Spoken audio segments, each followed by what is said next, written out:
देखो, तो यहाँ से हम ब्रह्मपुत्र नदी तंत्र की बात करेंगे, है ना। इससे पहले क्लास में हम लोग जो है पहले सिंधु नदी तंत्र को समझ लिए थे, उसके बाद गंगा नदी तंत्र को समझे थे।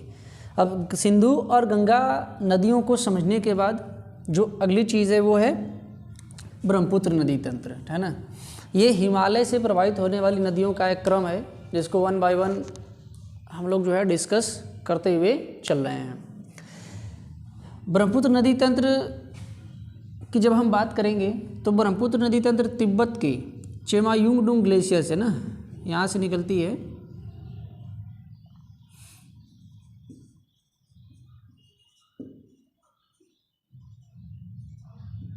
चेमायुंगडुंग ग्लेशियर, चेमायुंगडुंग ग्लेशियर से ब्रह्मपुत्र नदी निकलती है और यहाँ से फिर भारत में प्रवेश करती है और असम होते हुए ये फिर बांग्लादेश में जा कर के गंगा से मिल जाती है। ठीक है, तो ध्यान दीजिएगा, ब्रह्मपुत्र नदी को तिब्बत में सांगपो के नाम से जानते हैं। सांगपो का अर्थ होता है शोधक,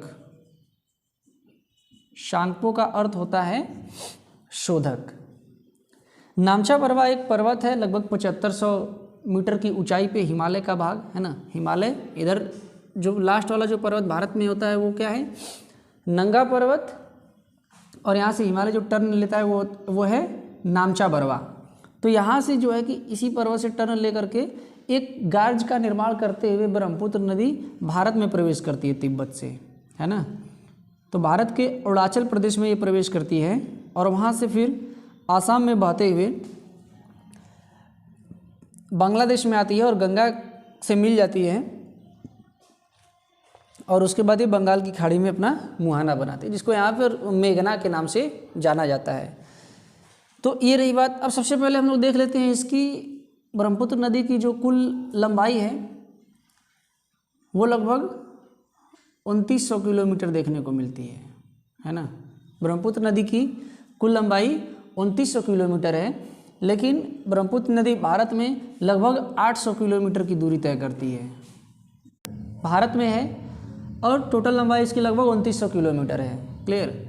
अगर हम इसके अपवाह क्षेत्र की बात करें तो इसका अपवाह क्षेत्र 194 वर्ग किलोमीटर से भी अधिक है, ठीक ना।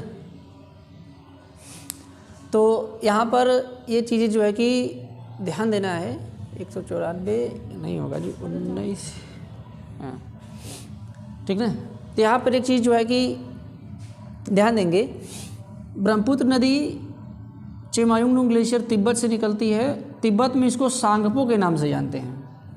जब यह अरुणाचल प्रदेश में प्रवेश करती है तो इसी नदी को दिहांग कहते हैं और आगे चल कर के असम में इसका नाम जो है कि ब्रह्मपुत्र हो जाता है। तो आपको ये चीज़ ध्यान देना है। तो संयुक्त रूप से पूरी नदी को ही हम ब्रह्मपुत्र कहते हैं, ठीक ना। अब ब्रह्मपुत्र नदी की कुछ सहायक नदियों को हम लोग देखेंगे, ठीक ना। तो यहाँ एक दूसरा डायग्राम बनाते हैं और इसकी जो सहायक नदियाँ हैं, इसकी सहायक नदियों को देखेंगे, ठीक ना। देखिए, ये नदी यहाँ से निकलती है चेमायुंगडुंग ग्लेशियर से, तो कुछ नदियाँ इसके दाहिने तट से मिलती हैं और कुछ नदियाँ इसके बाएं तट से मिलती हैं ना। कुछ इधर से मिलती हैं और कुछ इधर से मिलती हैं, तो उनको हम लोग बारी बारी से क्या करना है समझेंगे, ठीक ना। तो सबसे पहले जो है कि बाएं तट से मिलने वाली नदियों में एक प्रमुख नदी है धनसिरी।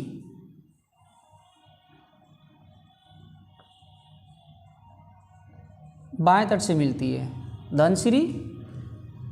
एक नदी और है जो लास्ट में जाकर के मिलती है, मेघना। एक नदी और है जो इसमें मिलती है जिसका नाम है बराक। क्लियर। तो ये इसकी कुछ दाहिने तट से मिलने वाली प्रमुख सहायक नदियां हैं, है ना। लोहित एक नदी याद रखिएगा, ये भी दाहिने तट से ही मिलती है। लोहित जिला भी है, वहाँ पर ये नदी ब्रह्मपुत्र से मिलती है। इसके अलावा बाएं तट से मिलने वाली नदियों में सुबानसिरी,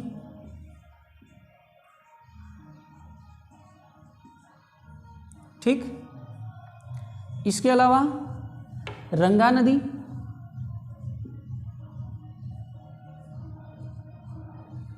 इसके अलावा जिया बरेली,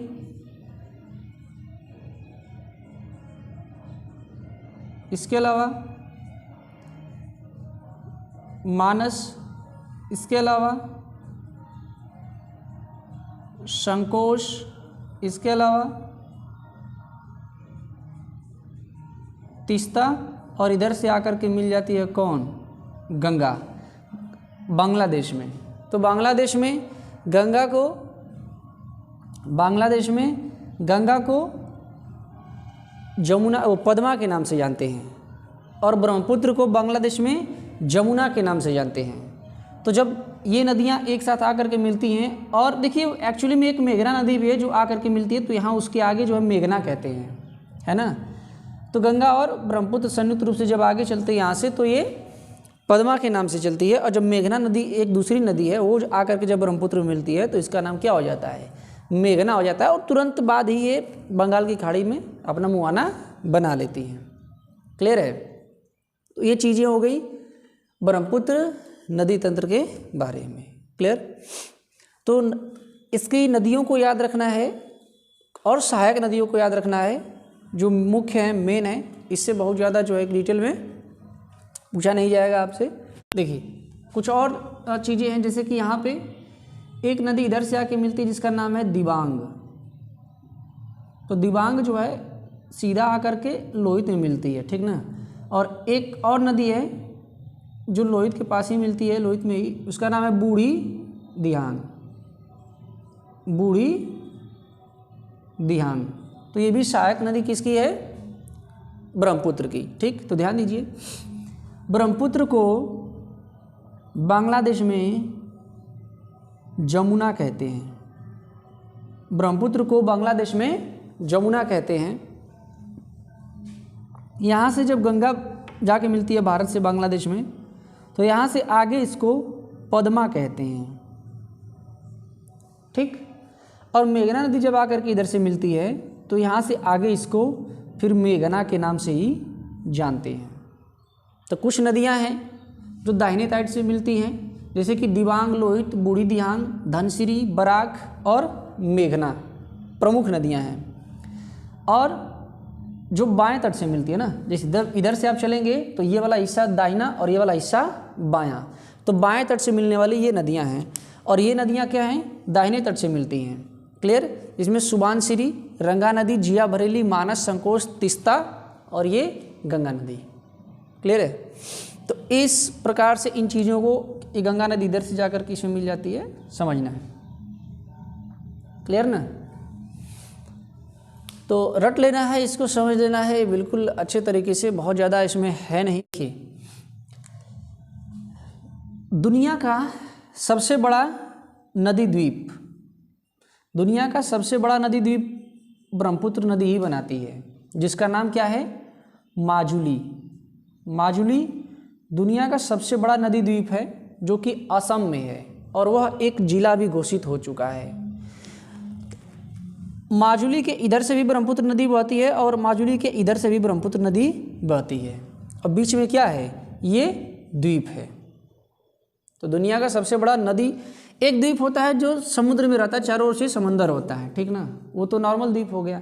और नदी द्वीप, रिवर आइलैंड क्या होता है, जिसके चारों तरफ नदी का ही पानी हो, तो उसको बोलते हैं नदी द्वीप। तो दुनिया का सबसे बड़ा नदी द्वीप क्या है, माजुली नाम है, ब्रह्मपुत्र नदी बनाती है असम में। क्लियर।